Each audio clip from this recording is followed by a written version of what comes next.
사람이 하나님을 사랑하면 어떤 마음을 갖냐면 감사하는 마음을 갖습니다. 하나님이 사람을 사랑하면 하나님은 그냥 사랑합니다. 근데 우리가 하나님의 사랑을 받기 때문에 우리 안에 감사한 마음이 생기죠. 그리고 이 감사는 우리가 하나님의 사랑에 대해서 표현하는 가장 월등하고 정확한 감정이다, 이렇게 말할 수가 있습니다. 인류 첫 감사제는 가인과 아벨이 그렇게 예물을 드리고 감사제를 드렸습니다. 가인은 농사하는 사람이었기 때문에 땅의 소산으로 제사를 드렸고, 아벨은 양의 첫 새끼와 그 기름으로 제사를 드렸다고 합니다. 그런데 하나님께서 가인의 제사는 받지 않고 아벨의 제사를 받았습니다. 그래서 인류가 처음 드린 감사제가 보면은 받는 제물이 있고 받지 않는 제물이 있다는 것을 알게 줘요. 혹여 여러분들이 오해하지 마시기 바랍니다. 제물이라는 것이 뭐냐면, 여기서 말씀하는 제물은 뭐 땅의 소산물이나 양의 첫 새끼, 이것도 제물이지만 실제는 이 두 가지 제물이 나를 대신해서 어떻게 돼요? 하나님께 태워지고 드려지는 거예요. 그래서 거기서 어떤 제물이 중요한 것이 아니라 어떤 제사가 되느냐가 더 중요합니다. 그래서 히브리서 보니까 믿음으로 아벨은 가인보다 더 나은 제사를 드렸으니 그랬어요. 그래서 하나님 앞에서 의로운 자라 하시는 증거를 얻었다, 이렇게 말씀하고 있습니다. 여러분, 그래서 비록 아벨이 가인보다 더 나은 제사를 드렸지만 이 시기 질투가 있어서 가인이 이 아벨을 죽임으로써 억울한 죽음이 나타난 것을 보게 됩니다. 중요한 것은 그 한 번의 제사를 통해서 아벨은 의인이 되었고 가인은 그렇지 못했다는 것이죠. 저도 주일학교 다니면서 추수감사, 그 다음에 또 맥주감사를 많이 지냈어요. 그때 주일학교 선생님이 가인과 아벨을 얘기하면서 제가 지금 한 말을 똑같이 했어요, 거의. 중요한 거는 내가 지금 드리는 것이 하나님께 기쁨이 되는 것인가, 아니면 하나님께 미움이 되는 것인가. 지금이 나이를 먹었는데도 불구하고 한 번씩 그런 생각을 하고 있어요. 믿음으로 드리면 하나님이 다 기뻐하는 거 알지만도, 믿음으로 드리지만 내 삶 속에서 혹여 하나님의 마음에 들지 않은 행동과 언어, 이런 것들이 있어서 혹여 그것이 보여지게 되면 어떻게 될까, 막 이런 생각이죠. 순수해서 그렇다고 생각하면 돼요. 중요한 것은 오늘 감사는 우리의 신앙에 있어서 바로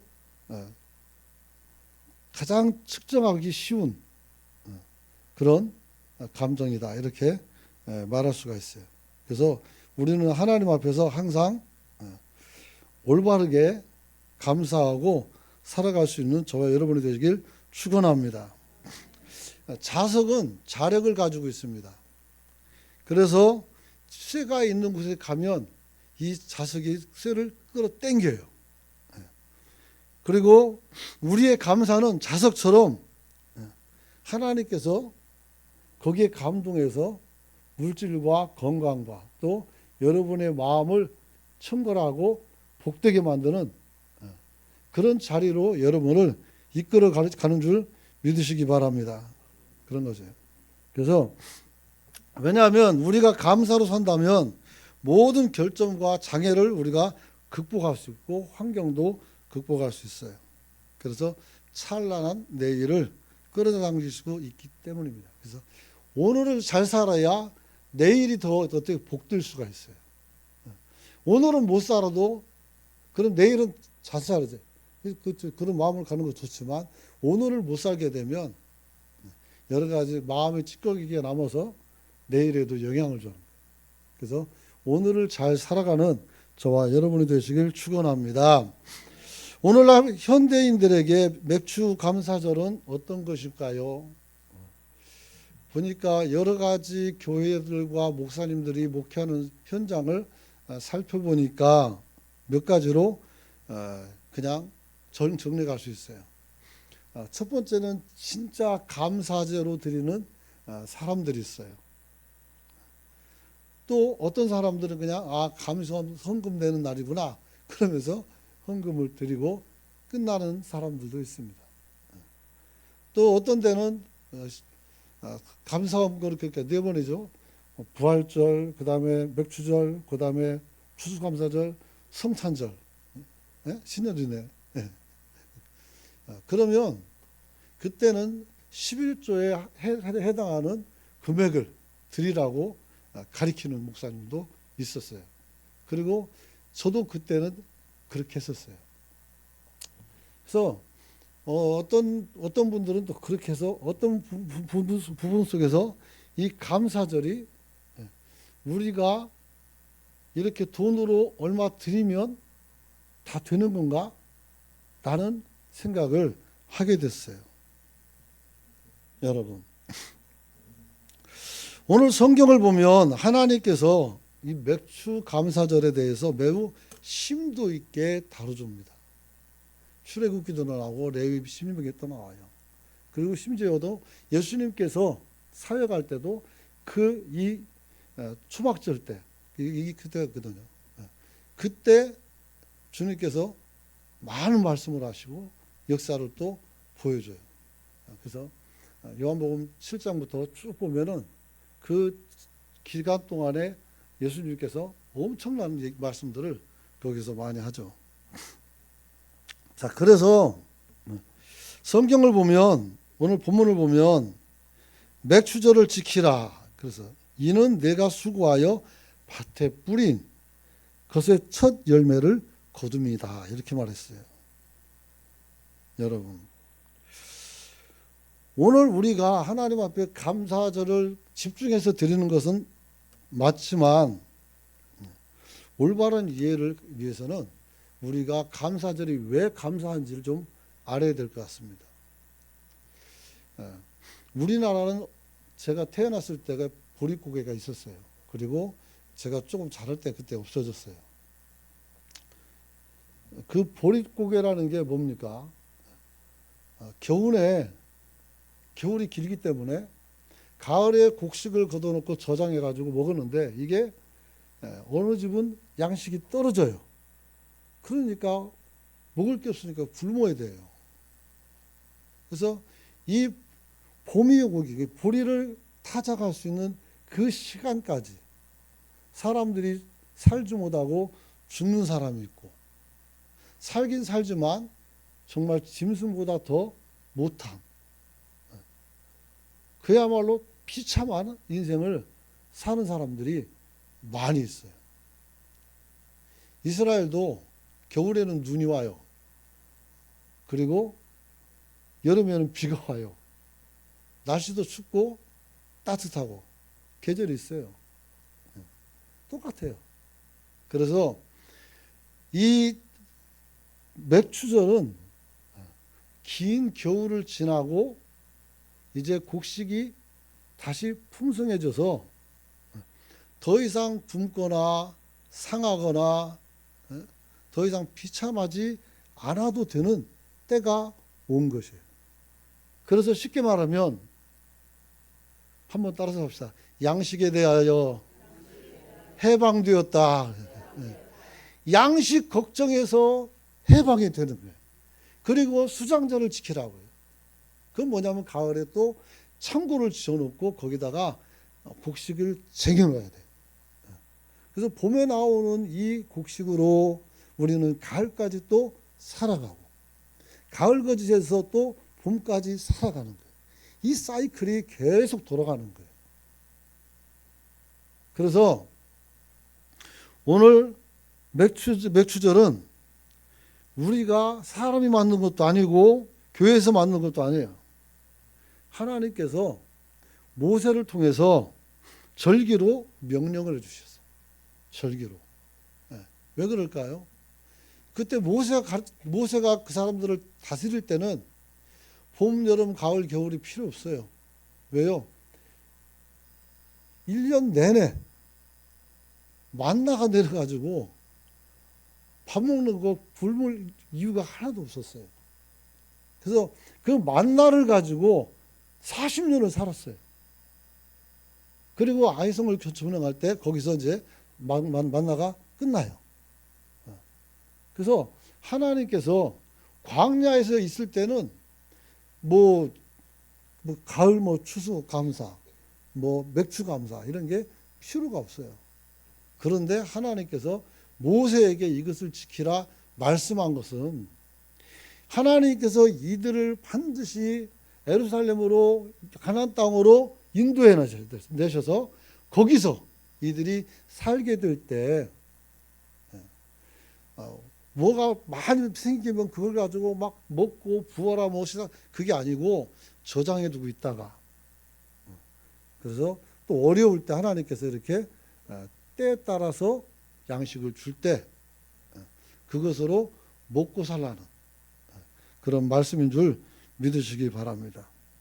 그래서 이것은 우리가 임의대로 만든 것이 아니고 하나님이 만들어준 것이기 때문에 우리는 없애거나 지키지 않으면 안 된다 이렇게 말할 수 있어요. 그래서 어떻게 지켜야 되냐? 하나님의 명령하신 대로 지키면 됩니다. 그래서 그동안에는 맥추절을 지키는 방식에 대해서 계속 얘기를 했는데 그 구절 가지고 오늘은 그건 좀 덜 좀 하고 오늘은 우리가 하나님 앞에서 진짜 어떻게 하면 감사절을 잘 보낼 수 있을까 이것에 목적을 둔 거예요. 그래서 맥추감사 그 자체가 이제 식량에서 해방되니까 얼마나 감사해요. 정말 감사하죠. 그래서 맥추절은 처음 익은 곡식을 추수하여 우리가 하나님 앞에 먹지만 먼저 하나님께 드려서 하나님을 기쁘게 한다는 의도가 있다는 것을 여러분 기억하시길 축원합니다. 특별히 그 절기도를 통해서 하나님의 뜻과 사랑을 깨닫게 하며 감사하고 하나님을 영화롭게 하는 우리가 될 수 있기를 원합니다. 여러분. 그래서 우리가 헌금했다. 그것이 끝나는 것이 아니라 여러분들이 진짜 감사하는 마음을 가지고 오늘을 살고 여러분이 가을 때까지 그 감사로 살아갈 수 있는 저와 여러분이 되시기를 축원합니다. 그래서 만약 우리가 굶어 죽으면 우리 역사가 끝나는 거예요. 근데 하나님께서 이 양식을 줌으로써 우리가 역사가 끝나는 것이 아니라 다시 시작되는 거예요. 그래서 이 추수감사, 이 맥추감사절에는 이스라엘 백성들은 몇 가지 특이한 행동을 합니다. 하나는 토라를 읽어요. 율법서죠. 왜냐하면 모세가 거기서 말씀을 주시고 그렇기 때문에 그것을 읽어요. 그리고 룻기를 읽어요. 그래서 룻기를 읽어서 이 맥추절이 얼마나 중요한지를 이야기하고 있어요. 이 룻기는 맥추절 그 당시에 맥추감사 때 일어나는 역사였어요. 알다시피 룻은 이방 여자입니다. 보아스가 반한 거 보니까 인물은 굉장히 이뻤던 것 같아요. 그런데 이 이방 여자가 시어머니 나오미를 따라서 예루살렘에 들어옵니다. 이 보아스의 밭이 굉장히 커요. 계곡 사회에 있는데 굉장히 커요. 근데 그 밭에서 보리를 주워서 수술을 하면 보리가 떨어지잖아요. 그래서 그걸 주워서 먹고 살게 됐단 말이에요. 그런데 보아스가 그것을 보고 자기 그 곁으로 데려와서 밥도 같이 먹고 물도 같이 먹게 하고, 그리고 이제 낫을 가지고 배우면 안 되지만 보리 이삭을 죽게 하는데 종들에게 어떻게 하냐면 일부러 더 보리 목을 따가지고 버리기만 해요. 그러면 나오미가 추석하는 거예요. 그러니까 얼마나 많이 추수를 할 수 있을까. 사랑은 그래서 아름다운 거예요. 그렇잖아요. 상대를 배려하고 상대를 어떻게 돼요? 이해해주고 그런 거죠. 그래서 이 일로 말미암아 나옴이라는 사람과 이 룻이라는 사람이 아무 대책 없이 이스라엘에 들어왔지만 먹고 살 수 있는 길이 열린 거예요. 이걸 갖다가 우리가 헤세드라고 그래요. 하나님의 사랑이라고. 이게. 그래서 추수감사절도 있겠지만 우리는 맥추감사절이 중요한 것은 이 룻기를 통해서 하나님의 구원 역사가 어떻게 나타나는지를 알아주는 거예요. 그래서 이 두 사람이 다윗의 할아버지가 돼요. 할머니가 되고. 그래서 이스라엘 백성들이 이 사람들이 없었으면 큰일 나는 거예요. 근데 이 보리 이삭을 그러면 나오미만 죽느냐? 그건 아니죠. 길 가는 나그네도 그걸 주어서 양식을 삼을 수가 있었고, 어린아이도 가난한 사람도 그렇게 할 수가 있었어요. 그래서 이때는 어떻게 돼요? 봄까지 굶어주지 않았으면 이제는 죽을 일이 없어요. 그리고 그들을 통해서 하나님은 또 다른 하나님의 큰 역사를 만들어가는 것이 바로 맥추감사의 의미다. 이렇게 말할 수가 있습니다. 그래서 우리가 맥추감사를 드리는 것은 첫수학의 기쁨을 하나님께 드리는 것이지만 춘궁기를 넘기게 해서 우리가 살아있음을 감사하는 시간이에요. 우리도 반년 동안 별일이 다 있었겠지만 살아남으시고 아직까지 숨을 쉬고 계시고 있어서 얼마나 감사한지 몰라요. 올해는 또 반년 또 반추에 보면 많은 분이 또 하나님 곁으로 가셨어요. 그래서 이러기 싫어서가 아니라 하반기에는 좀 이제 그만 가셨으면 좋겠고, 건강해서 돌아오는 사람이 나타날 수 있기를 기대합니다. 저는 그걸 기도합니다. 그래서 이 어려운 시간을 다 견디고 살아남았어요. 그러니 감사하죠. 그래서 우리가 주님 앞에 마음껏 감사할 수 있는 저와 여러분이 되시길 축원합니다. 그래서 절기로 만들어 놓고 거기서 어떻게 춤을 추고 노는 거예요. 그리고 하나님의 인도하심과 이끄심으로 거기서 어떻게 돼요? 경험하고 체험하는 거예요. 그리고 50일 지나면 또 어떤 일이 있냐면 성령 강림이 와요. 그래서 성령이 그날 내려오셔요. 그래서 교회사적으로도 굉장히 중요한 거예요. 그래서 먹을 것이 해결되고 이제 힘을 냈을 때 하나님께서 성령을 부어주셔서 우리로 하여금 어떻게 힘있게 도전하고 교회를 세우라고 이 시간을 주는 줄 믿으시기 바랍니다. 사랑하는 성도 여러분, 그러므로 하나님께서는 우리에게 베풀어 주신 은혜를 가지고 우리가 어떤 반응을 보이느냐를 살펴봅니다. 가인이 하나님께서 그 재물을 받지 않은 것은 그 재물에 대해서 다른 마음이 있지 않았나 생각을 가져요. 다른 마음이. 쉽게 말하면 아끼는 마음. 11조를 드리는데 여러분이 몇 번 말씀드렸지만 이 양의 문이 좁아요. 그래서 목동이 양을 들어갈 때 10번째 놈이 어떻게 돼요? 하나님께 드리는 제물이 되는 거예요. 근데 보니까 10번째 들어오는 게 이게 진짜 살도 찌고 정말 잘생기고 털도 좋고 아주 좋아요. 이거 갖다가 하나님께 제사 한번 죽어야 되니까 이 목동이 발로 그 양 머리를 찹니다. 못 들어오게. 나가. 그러면 차는 거예요. 그러면 얘가 다시 뛰어나가요. 그러면 그 뒤에 있는 비리비리한 놈 죽어야 되니까 그놈을 끌고 와요. 그리고 10번째 통과를 시키고 니다 한단 말이에요. 그때 주님께서 뭐라 했어요? 그 2마리 다 내 거다 했어요. 그래서 그렇게 잔머리 쓰면 안 된다는 거죠. 아마도 그 정도의 생각을 좀 갖진 않았는가. 근데 나도 드렸는데 내 거는 안 받고 제 것만 받으니까 얼마나 화가 나요.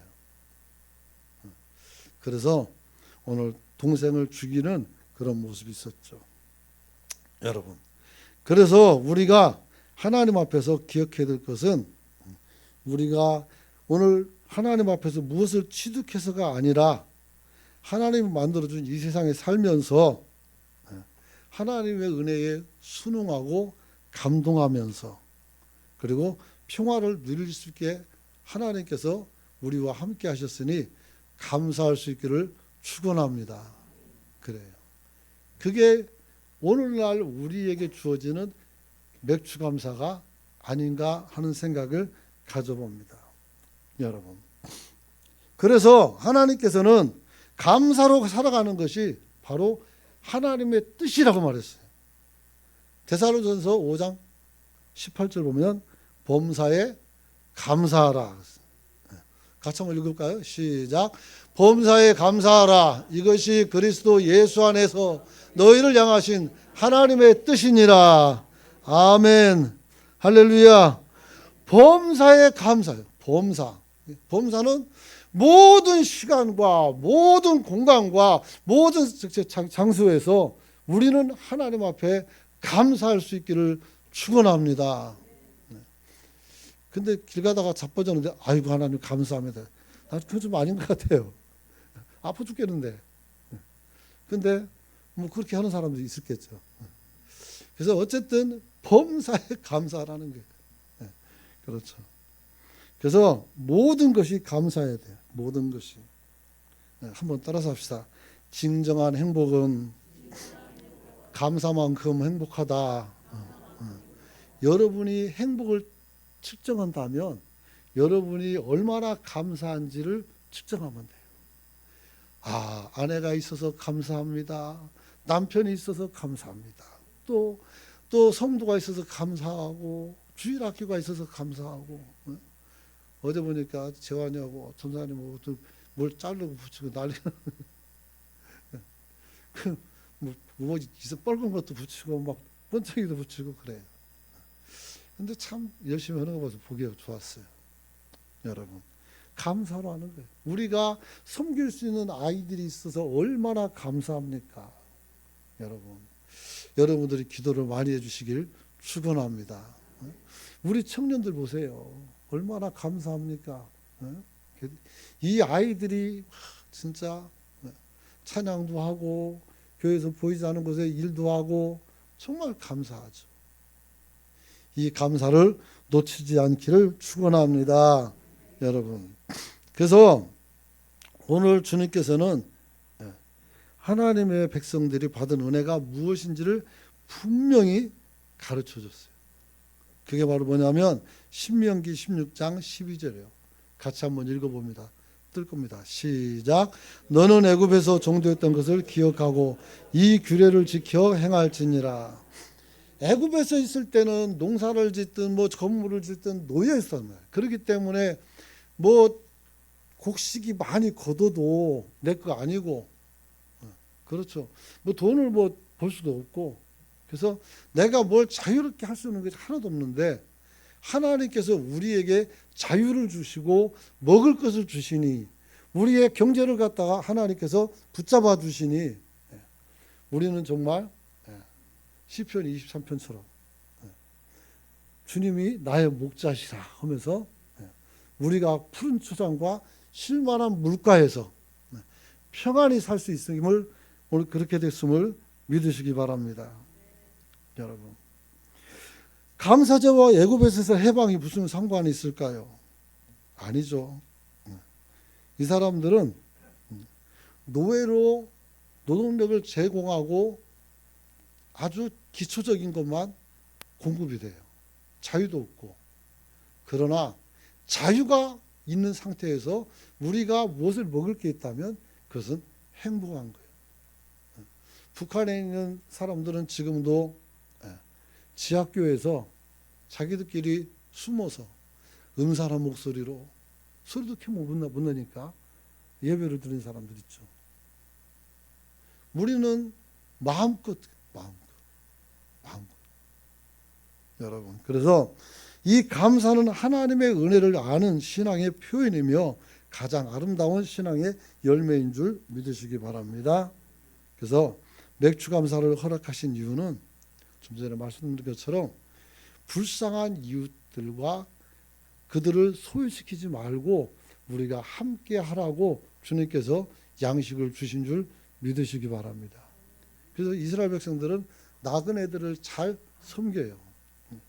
제가 목회하면서 우리 은광교회가 노예를 참 잘 섬겨줬고 또 목사님들을 잘 섬기는 교회로 굉장히 이름이 났었어요. 실제로 우리가 백토령 갔을 때도 교회에서 많이 헌신을 하셔가지고 제가 그때 회개를 받기 때문에 알고 있어요. 그래서 우리 교회가 참 복된 교회다. 한번 따라서 합시다. 우리 교회는 복된 교회다. 복된 교회예요. 그리고 사람들이 맨날 그래요. 우 목사님은 부자라고. 은광교회는 부자라고 맨날 그래요. 그래서 재정 보니까 우리 부자 맞아요. 하나님께서 잘 채워주셔서 얼마나 감사한지 몰라요. 다음 주에 재직할 때인데 하나님이 어떻게 도와줬는지 보시기 바랍니다. 사랑하는 성도 여러분, 우리가 사람들에게 이렇게 아름다운 소리를 듣는다는 것은 정말 복된 거예요. 여러분들이 더욱 분발해서 더 많이 더 좋은 사람들을 섬겨서 그들이 은광교에서 공부하고 배우고 익히고 그래서 목회를 잘하는 사람들이 많이 나왔어요. 이것은 다 하나님께서 그 사람들에게 복을 준 거지만 우리에게도 복을 준 걸로 여러분은 믿으시기 바랍니다. 그렇죠. 저도 그때 혜택을 봐가지고 그래서 참 좋았었어요. 그래서 즐거웠었고. 여러분, 유대인들은 맥주사 감사 때 아까 말씀드린 것처럼 룻기를 봉독을 해요. 그래서 약한 사람들을 서로 도와주는 그런 미풍양속이 있지요. 그래서 우리도 그런 나눔의 실천장으로서 오늘 맥주사 감사를 여러분이 보낼 수 있기를 축원합니다. 그런 말씀 마치면 좋은 열매는 그냥 맺어지는 것은 아닙니다. 모든 그 열매는 농부의 세심한 손길이 반드시 있어야 합니다. 그래서 그들의 수고로 말미암아 우리가 뭔가를 딸 수도 있고 먹을 수도 있는 거예요. 그래서 우리는 돈을 주고 이렇게 사 먹지만 우리는 그들의 그들의 그 수고와 땀을 기억해주고 또 그들을 치하해 줄 수 있는 그런 마음을 갖기를 원합니다. 또 내가 무엇을 팔아서 그런 야채나 팔아서 내가 또 먹고 산다면 그들이 내 상품을 사줘서 감사하고 하나님께서 내가 이런 좋은 상품을 내놓을 수 있게 된 것을 감사하면서 여러분이 살아갈 수 있는 저와 여러분이 되시길 축원합니다. 그러면 우리는 어떻게 돼요? 같이 함께 감사하면서 감사절을 보낼 수가 있는 것이다. 이렇게 이야기할 수가 있습니다. 특별히 한 청년이 주님 앞에서 이렇게 말합니다. 내가 무슨 선한 일을 해야 하나님 나라에 갈 수가 있습니까? 이렇게 말합니다. 그러자 예수님께서 말합니다. 네가 온전해지려면 천국 가려면 온전해야 되거든요. 그러니까 온전해지길 원한다면 네 소유를 팔아서 가난한 자들에게 주라. 그리하면 하늘에서 보화가 내게 있으리라. 그러면서 그리고서 와서 나를 따르라. 13번째 제자로 불렀어요. 근데 이 친구는 돈이 너무 많이 있어요. 그래가지고 그걸 내려놓지 못했어요. 그래서 지나가는 예수님을 지나갈 때 뒤에서 주님이 부자가 천국 가는 것이 낙타가 바늘길을 통과하는 것보다 어렵다 그랬어요. 근데 그 부자 사람들이 이게 기분이 나빠요. 부자들도 그 많은 부를 얻기 위해서 얼마나 수고했는지 알아야 돼요. 그리고 그분들이 또 가지고 있는 것을 가지고 사회에 환원을 하기 때문에 또 얼마나 그게 좋은지 몰라요. 그래서 우리나라 사람들은 부자들을 증오하는 사람들이 많아요. 생각보다. 그래서 증오하지 않고 감사할 수 있기를 축원합니다. 그들이 또 어떻게 돼요? 많이 벌어서 많이 씀으로써 또 우리가 기회가 생기는 것이고 또 여러분들도 기회를 잡을 수가 있는 거예요. 그렇기 때문에 지금은 한 사람만 좋은 게 아니라 한 사람이 좋아지면 모든 사람이 다 좋아질 수 있는 가능성이 있어요. 그래서 이런 좋은 때 우리가 서로 감사하며 살아가는 세상을 만든다면 하나님께서 기뻐할 줄로 믿으시기 바랍니다. 기도합니다.